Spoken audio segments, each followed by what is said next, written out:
মাগুরার ফ্যাক্টরি বন্ধ হয়ে যাবে আজকে। হ্যাঁ, ওইটা আমরা খুলনা থেকে বিএসটি করেছিলাম। তারা তো আমাদের যে অনুমোদনটা দিয়েছিল, তারা তো টেস্ট করে অনুমোদন দিয়েছিল। অবশ্যই টেস্ট করে দিয়েছে। তখন আপনি টেস্ট স্যাম্পল যা দিয়েছেন সেটা শুনেন, আমরা খুব ভালো মেকানিজম জানি, we are well aware of that mechanism. আপনি যে স্যাম্পলটা দিয়েছেন বা বিএসটি তখন যেটা কালেক্ট করেছিল, আপনাকে দেখেন অনুমোদন দিয়েছে কবে, 2024 সালের 22/1/2024 থেকে 30/6/2026 পর্যন্ত। বাট বর্তমানে যে সাবানটা মার্কেটে পাওয়া যাচ্ছে সেইটার এই কন্ডিশন, এটা আপনাদেরকে বুঝতে হবে। আপনি পপুলার বিষয়ে কিছু বলবেন না, পপুলারিটি আমি কিছু শুনতে চাই না। মানুষজন অনেক বাজে জিনিস নিয়ে পপুলার হয়। প্রচুর পরিমাণে নকল বের হয়েছে। এখন এই স্যাম্পলটা তো ম্যাম আমরা আসলে জানি না এই স্যাম্পলটা কোথা থেকে গেছে। এই যে আপনারা না জানেন, আমি এক্সপ্লেইন করতে পারি। আমার এখানে ম্যাম আমাদের সাবানটা এত বেশি নকল করা হয়েছে, এই জন্য আমাদের একটা ডায়েরি করা ছিল, জিডি করা ছিল, করছি।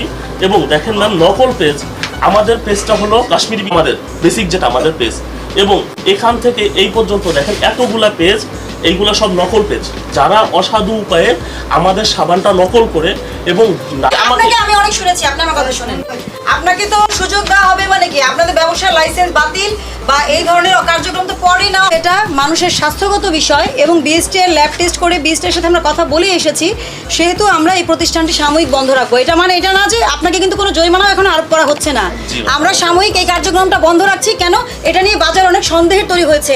আপনি যদি সঠিক থাকেন অবশ্যই আপনি এই প্রতিষ্ঠানের, আমরা ফার্দার অ্যাকশনে যে আমরা বলবো যে আপনি সঠিক আছেন কিনা, আপনাকে তো সেই অনুযায়ী আপনাকে ডকুমেন্ট জমা দিতে হবে। আপনি যেগুলো পেজ দেখাচ্ছেন, হাজারটা পেজ থাকতে পারে, কিন্তু আপনার এখান থেকে প্রোডাক্ট কেনা হয়েছে সেটা প্রমাণ আছে বলেই তো আমরা এসেছি।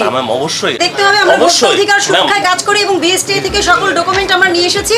এর বাইরে আসলে আমার আপনাকে কিছু বলার নেই। তবে আমরা প্রতিষ্ঠানটি বন্ধ করার পরে তো আপনাদেরকে সুযোগ দেওয়া হবে 7 কার্য দিবসের মধ্যে আপনারা সমস্ত কিছু করে, আগে বিএসটি কিন্তু আপনাদের টেস্ট করতে হবে। টেস্ট তো বিএসটিই করতে হবে, কালেক্ট করে এগুলো টেস্ট করে যদি এরপরে সঠিক পাওয়া যায়, আপনি বলছেন নকল, আর কত এক্সপ্লেইন করবেন। যিনি আমাদের সম্মানিত মানে কাস্টমার আছেন, উনি নিজে নিয়ে যায় টেস্ট করাইছে।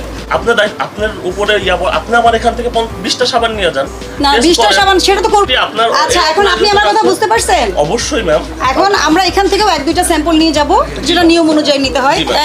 আমরাই সেল করি, কারণ আমাদের মানে নকল প্রোডাক্ট বের হওয়ার কারণে ম্যাম অনেক দোকানে সেল করতো। কাস্টমারদের আসলে আমাদের আপনারা তো ভাউচার দেন, সাবান কিনলে ভাউচার দেন না? অবশ্যই ম্যাম ভাউচার দেই। আমাদের প্রিন্টেড হয়, বিল হয়। আমি বলি যেটা, আমি আইন বাস্তবায়ন করি, আইন অনুযায়ী যা করা উচিত আমি সেটাই করব। আর আপনি না আপনারও ডিফেন্স অবশ্যই থাকবে, কিন্তু সেটা কোথায় হবে? আপনি পুনরায় আবার যখন ল্যাব টেস্ট হবে, বিভিন্ন আপনাদের আউটলেট থেকে স্যাম্পল কালেক্ট করা হবে, এগুলো করার পরে আপনারা লিগ্যালি যেভাবে আপনারা লিগ্যালি ফেস করবেন, আমরাও লিগ্যালি অ্যাকশন নেব। বুঝেননি? এখানে তো আসলে ব্যক্তিগত কোনো বিষয় না, এটা অভিযোগ এবং বিএসটি এর রিপোর্ট, বিএসটি এর লাইসেন্স সবকিছু আমরা তদন্ত করেই আমরা এসেছি। ঠিক আছে? সেজন্যই কিন্তু আমরা সাময়িক বন্ধ করছি। যদি আমরা ধরেই নিতাম যে আপনি 100% মানে রং, তাহলে তো আমি আজকেই আপনার ট্রেড লাইসেন্স বাতিলের ব্যবস্থা গ্রহণ করা হতো, তাই না? আমরা আপনাদেরকে কি করছি, সাময়িক বন্ধ করে নোটিশ দিয়ে যাচ্ছি যে আপনারা পরবর্তী 7 কার্য দিবসের মধ্যে ব্যাখ্যা সহ অফিসে উপস্থিত হবেন, আপনারা ব্যাখ্যা দিবেন, দেওয়ার পরে আমরা ব্যবস্থা